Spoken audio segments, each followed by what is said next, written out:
Jeff Pambi, bonjour. Bonjour. Administrateur principal d'Alerte RDC, vous avez suivi hier les braquages à la Robank de Victoire. Quelle a été votre lecture? Bon, merci beaucoup. Nous avons suivi, comme tout le monde, le déploiement spectaculaire de forces de sécurité de la RDC il y a quelques heures sur Victoire, soit disons pour contrer un braquage qui se faisait dans une des banques. Et ce qui nous amène à réfléchir un peu, et nous l'avons toujours dit, lorsque nous voyons la population congolaise tellement habituée à du sensationnel, nous amène à dire, comme certains, que tout peuple mérite, n'est-ce pas, la situation qui est la sienne. Puisque, voyez-vous, pour des situations de ce genre, il y a eu tout ce que vous avez vu là, la population mobilisée, les forces mobilisées, et pendant que le pays se meurt, le pays est sous occupation aujourd'hui, en tout cas partielle, et personne ne veut se mobiliser. Mais ce qui est choquant dans cette situation de victoire, c'est que se permettre d'aller braquer une banque en plein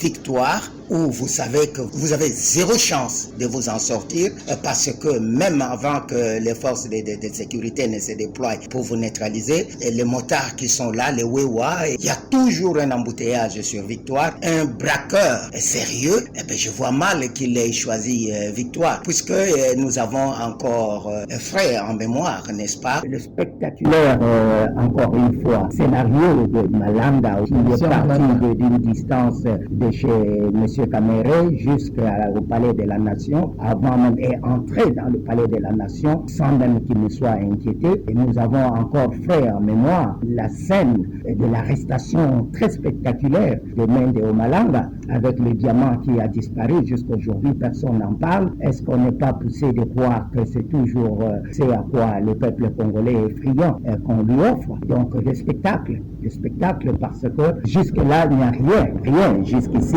qui nous décrive réellement qui sont ces braqueurs, soi-disant, à quel nombre ils ont été, quel a été leur plan, à part cette jeune femme qu'on exhibe, qu'on serait allé chez elle, qu'on aurait trouvé tout ce qu'on a trouvé. Je pense qu'il est temps qu'on arrête un peu de la distraction dans ces pays. Nous avons des problèmes beaucoup plus sérieux que ça dans ces pays, et il est temps qu'on nous amène à penser, à réfléchir une nation, à réfléchir sur des choses réellement qui impactent notre pays, que de nous amener à chaque fois dans la distraction pour nous ôter à l'esprit l'essentiel qui sous-tend la vie de la nation. Moi, je suis dubitatif. Je pense qu'on nous fait vivre ce qu'on a déjà vécu, c'est du déjà vu. Veuillons voir que la femme passe aux aveux, qu'on nous exhibe les assaillants, parce que jusque-là, à part le théâtre de chez nous, avec le déploiement, comme je le disais, de forces spéciales qui ont rampé jusque sur les murs. Donc, nous n'avons rien d'autre. Voilà, c'est bon pour du TikTok. En faisant allusion à la scène Christian Malanga, donc vous voulez penser à la fable de Victoire, comme on dit? Bon, je ne pense rien, je ne fais que réfléchir à haute voix, et je vous invite à réfléchir avec moi. Et je n'ai pas parlé que de cette mésaventure de Malanda, j'ai aussi parlé de Mende Omalanga, et récemment encore, il n'y a pas manqué de distractions. À chaque fois, c'est toujours la même chose, et donc le peuple mérite ce qu'il vit, puisque il est tellement friand, je le disais, de spectacles, de tout ce qui fait rire, de tout ce qui vous distrait, parce qu'on a des éléments pour le TikTok et qu'on sort, mais ce qui engage sa vie n'est pas dans ça, et donc vous continuerez à vivre comme vous le faites, malheureusement, si dès à présent vous ne vous adonnez pas à ce qui est sérieux, à ce qui impacte réellement votre vie. Et ces histoires-là, je pense qu'il faut les remettre un peu de côté, il faut les mettre de côté. Essayez un peu de réfléchir. Vous voyez un peu comment est-ce que tout le monde est concentré sur cette chose-là. Regardez, je viens de vous poser une question. En fait, c'est pas une question, mais réfléchissons à haute voix. En pleine victoire, vous allez braquer une banque. Et combien de braqueurs vous avez vu qu'on a maîtrisé jusque-là? Une seule femme qu'on a dénudée malheureusement, publiquement, gouvernement, pour quelle raison, tant pis. Si elle est voleuse, on l'arrête et on va la juger. Pourquoi il faut la dénuder et puis atteindre à la pudeur en public? Je ne soutiendrai jamais ce qui se serait passé, mais à la limite, qu'on ait du sérieux quand même dans ce qu'on fait, hein, puisque là, il y a quand même de doutes. À part la femme là, nous voudrions voir toutes ces histoires qui c'était la gauche à droite, nous voulons les voir de manière palpable. Où sont ces assaillants, ces braqueurs? À combien ils sont? Quelle a été leur motivation? Bon, la motivation, c'est certainement l'argent, si c'est ça. Si c'est un braquage, la motivation, c'est l'argent. Mais c'est qu'ils doivent être des vrais voleurs professionnels pour penser braquer une banque. Et une banque en plein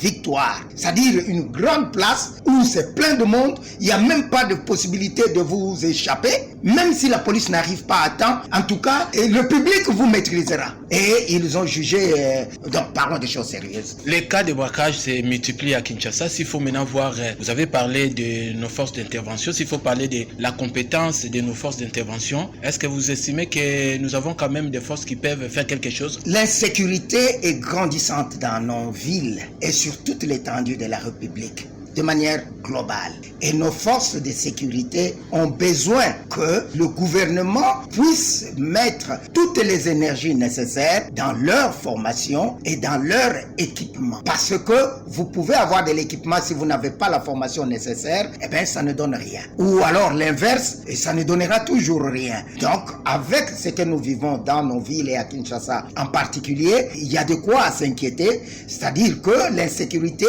est criante partout. Les forces de sécurité généralement n'arrivent pas au bon moment. Et là, ces déploiements-là, on en a parlé, c'était très spectaculaire. Pourvu que ça soit vrai, que l'on arrête vraiment ces gens-là. Mais cette insécurité dont on parle dans la ville de Kinshasa, ce n'est pas ça. C'est pas le soi-disant braquage de Victoire, mais nous parlons ici du citoyen congolais, du Kinois, qui ne sait plus se mouver librement dans sa ville comme il en a l'habitude. Ou ce soit un Koulouna, ce soit de mauvais éléments de nos services de sécurité, ou du moins des personnes déguisées en service de sécurité qui commettent ce genre de forfait. Donc l'insécurité est un problème sérieux et qui doit être adressé au-delà de ce théâtre que nous sommes en train de vivre. Mais les temps pris par les services de sécurité pour maîtriser ces malfrats. Est-ce qu'ils sont maîtrisés d'abord? Est-ce qu'ils les sont? Oui, les 5 pour maîtriser. Non, mais est-ce qu'ils les sont d'abord? S'ils les sont, où sont-ils? Nous voudrons les voir. Moi, personnellement, je n'ai pas vu une seule vidéo qui montre un seul braqueur. Alors, allons-y comprendre quelque chose là-dedans. On a vu cette dame, jeune dame qu'on a exhibée là, qui dit même n'avoir eu entre ses mains qu'un jouet, une arme en plastique. Bon, ça serait une autre question de savoir, bon, qu'est-ce qu'elle est allée faire avec une arme en plastique dans une banque. Là, c'est une autre question. La réponse, elle-même l'a donnée. Mais en dehors d'elle, on a entendu qu'il y aurait eu des coups de feu, qu'il y aurait eu ceci, cela, mais jusque-là, qu'on nous donne la vraie version, qu'est-ce qui se passe exactement sur Victoire dans cette banque de renom de notre pays, et à la fin nous tirerons des conséquences. Mais jusqu'à présent, on ne sait pas exactement qui sont là, pourquoi ils y ont été et qu'est-ce qui se passe chez nous. Et cela nous ramène à toutes les scènes ou à tous les scénarios qu'on a vécu dans ce pays dont je viens de vous citer quelques-uns. Les gens croiront que vous faites l'avocat de criminels. Que chacun juge comme il le veut. Je ne suis pas quelqu'un qui va aller dire aux gens qu'est-ce qu'ils doivent penser ou dire. Moi, je vous dis ma pensée. Je dis qu'on y voit clair. Puisque jusque-là, le peuple congolais est malheureusement habitué à ce genre de choses et que celui qui voit le contraire, qui nous le prouve, qu'on nous montre où sont passés ces gens-là, comment est-ce qu'ils les ont maîtrisés. Nos services sont suffisamment équipés d'une certaine manière parce qu'ils ont des services de communication maintenant assez opérationnels et certainement que parce que nous avons vu des images de l'intérieur où les policiers sont en train de crier, on dirait en train de parler à quelqu'un qui ne réagissait pas. Donc c'est comme si l'officier là, s'il était un officier, il était en train de monologuer apparemment, qu'on nous montre qu'il parlait vraiment aux gens. C'est tout ce qu'il y a. Mais sinon, bon, voilà, on est fatigué de ces choses-là. On veut que la guerre finisse chez nous. On veut que la faim finisse. On veut que l'insécurité finisse chez nous. On n'a pas besoin de ces distractions-là. Et qu'il y ait eu braquage, il y a des gens pour s'en occuper. Et que ceux qui doivent s'en occuper fassent leur travail.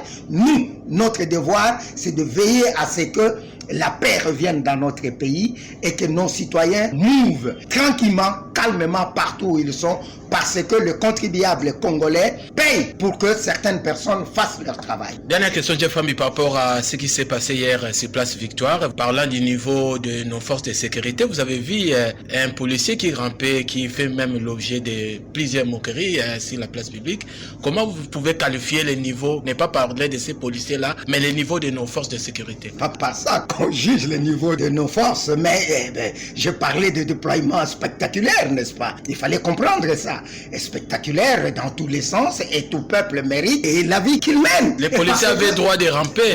La question c'est ramper pour quel résultat? Il a rampé vers le public et puis il se lève, il se met à courir, il va se...